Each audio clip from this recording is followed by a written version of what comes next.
Memorial May 2022 is now past, and we had another successful gathering of the Carry the Load community. Survivors continued their healing, and the lives of our fallen were once again celebrated with much intentionality. Our podcast, Lessons from the Front, picks up again, and we'll be releasing some new episodes very soon, and there are some good ones. In the meantime, though, I wanted to give you a glimpse into one that you'll be hearing. And if you've listened to this podcast before, you know my affinity for the Marine Corps and my fellow Marines.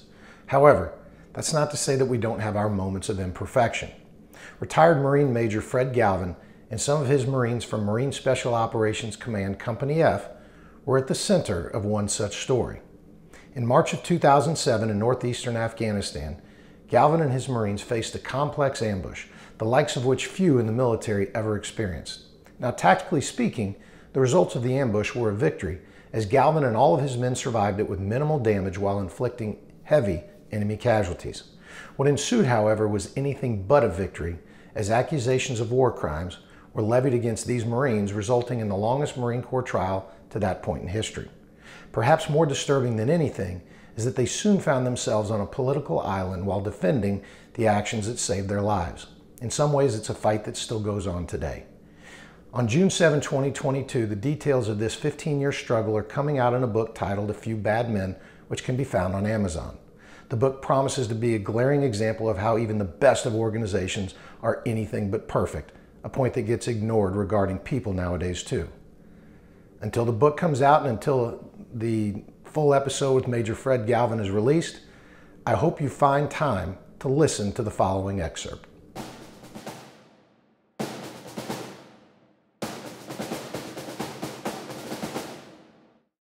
So a year later during the trial, they kept saying things in the courtroom, playing the shell game, saying, Todd, was it intended to deceive these guys? They came up with a story, and they would say that that was in reference to the 4th of March in the ambush, like there was a conspiracy, there was a cover-up. We got together our stories, and it's like, no. And then when we'd go to defend ourselves, okay, they'd take the media all out. So the media kept hearing that there was there was an ambush. Yeah, and that we had some intentional, so they were mixing, one thing with the next. The media was never able to figure it out. In fact, there's a reporter from the Los Angeles Times that covered the trial extensively for the whole 3.5 weeks, David Zucchino. Now he worked for the LA Times. He works for the New York Times now. But when he was reporting for the LA Times through the whole trial, he said, at the end of the whole trial, he says, I'm paraphrasing, but I don't actually know really what happened, because the full details was confusing. So this book, I fought for 11 years, both with who did the initial Article 15-6 is the military term for the preliminary investigation. That was controlled and handled by Special Operations Command, but I fought to get that declassified. There's no reason to classify it in the first place, and released, which I've got the majority of that after 11 years. And even I've narrowed it down.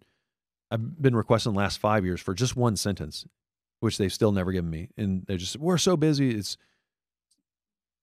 the Freedom of Information Act requires that you not basically classify anything for the purpose of saving somebody from embarrassment. You classify things because it's classified for national security. But this, again, is gun battle.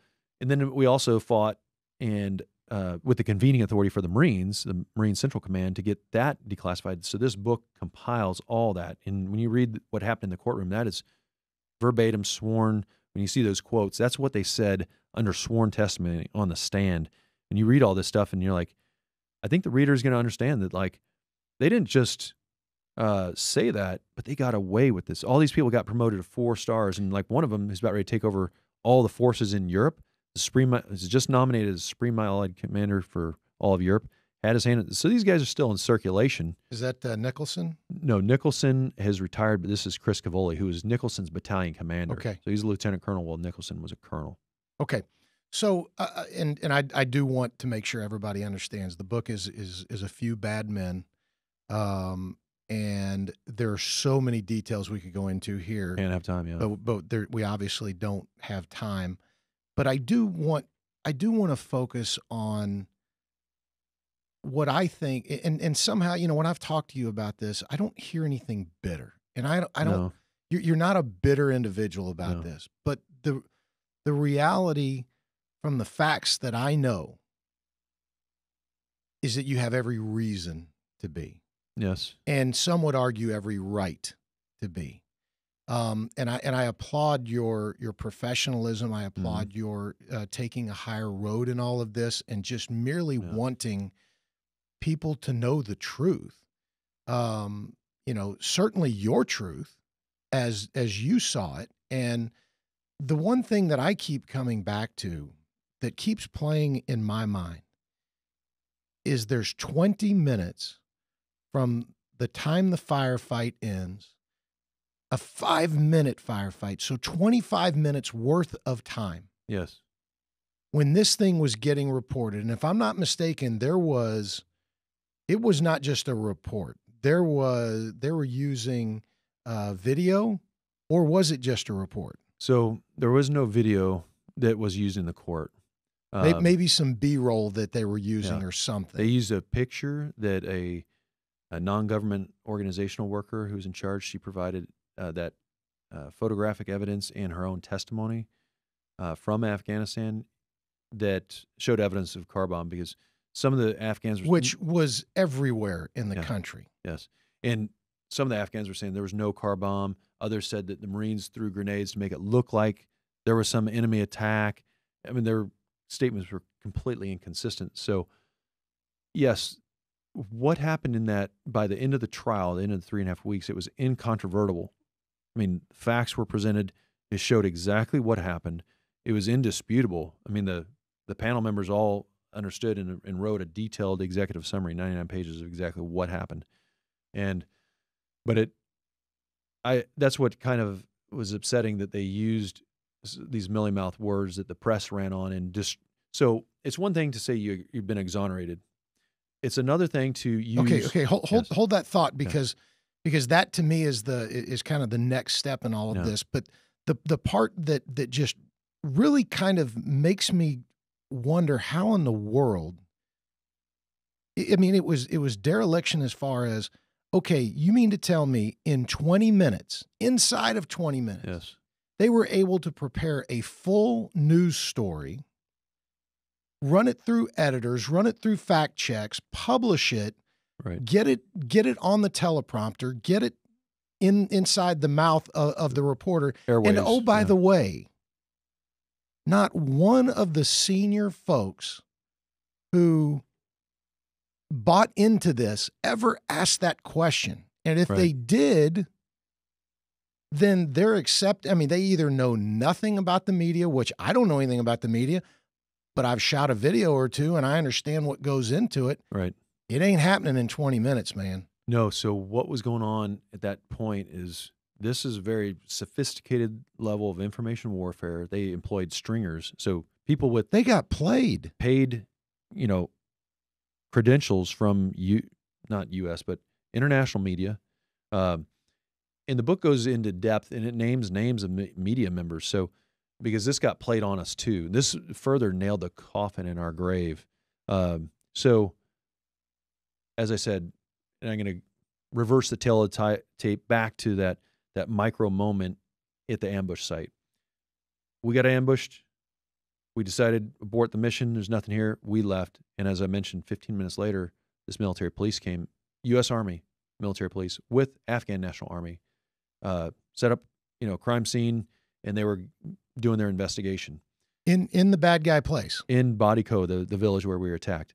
And so the U.S. Army, Colonel Nicholson, ordered an investigation because the Afghans were complaining that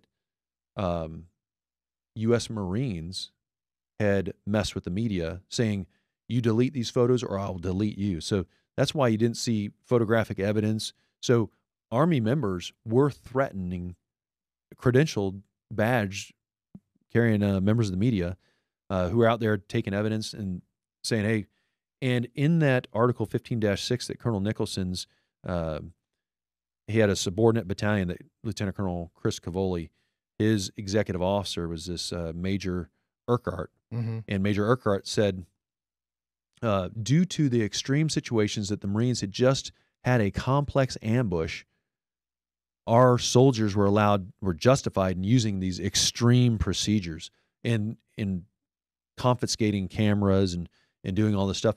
But even after that investigation was done, the international headlines were that the Marines, they didn't say the Marines, I mean, Nicholson was such a terrible officer because he said the Marines fled.